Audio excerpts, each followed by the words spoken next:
এই মুহূৰ্তত চৌহানা লাইভৰ প্ৰতিগৰাকী দৰ্শকক দিব বিচাৰিছোঁ এটা big breaking news. Nagaon Raidongia Bogoriguri সংযোগী গড়কাপ্তানি পথৰ কাষত উদ্ধাৰ এটি অচিনাক্ত মৃতদেহ। হাত ভৰি বান্ধি থোৱা অৱস্থাত উদ্ধাৰ হয় মৃতদেহটো। ঘটনাস্থলীত উপস্থিত জাজৰি আৰক্ষী। উল্লেখ্য যে উদ্ধাৰ হোৱা মৃতদেহটোৰ পৰিচয় বৰ্তমানলৈকে উদ্ধাৰ হোৱা নাই। কোনো লোকে হত্যা কৰি পথৰ কাষত পেলাই থৈ যোৱাৰ সন্দেহ ৰাইজৰ। ইতিমধ্যে নগাঁৱৰ জাজৰি আৰক্ষীয়ে মৃতদেহ মৰণোত্তৰ পৰীক্ষাৰ বাবে নগাঁও ফুগেশ্বৰী ফুকননী অসামৰিক চিকিৎসালয়লৈ প্ৰেৰণ কৰাৰ লগতে ঘটনা সন্দৰ্ভত তদন্ত আৰম্ভ কৰিছে।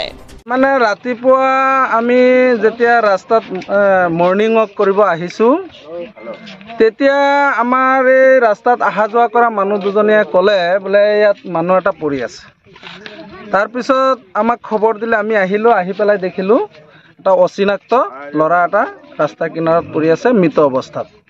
আমি লগে লগে আমাৰ স্থানীয় গাঁওবুঢ়া তেখেতক আমি জনালোঁ। ইতিমধ্যে আমাৰ গাঁওবুঢ়া আহি পাইছে, এতিয়ালৈকে চিনাক্ত হোৱা নাই। গতিকে আমি প্ৰশাসনক অনুৰোধ জনাইছোঁ, এনেকুৱা ধৰণৰ ঘটনা ইয়াত আজি নহয়, আগতো হৈছে।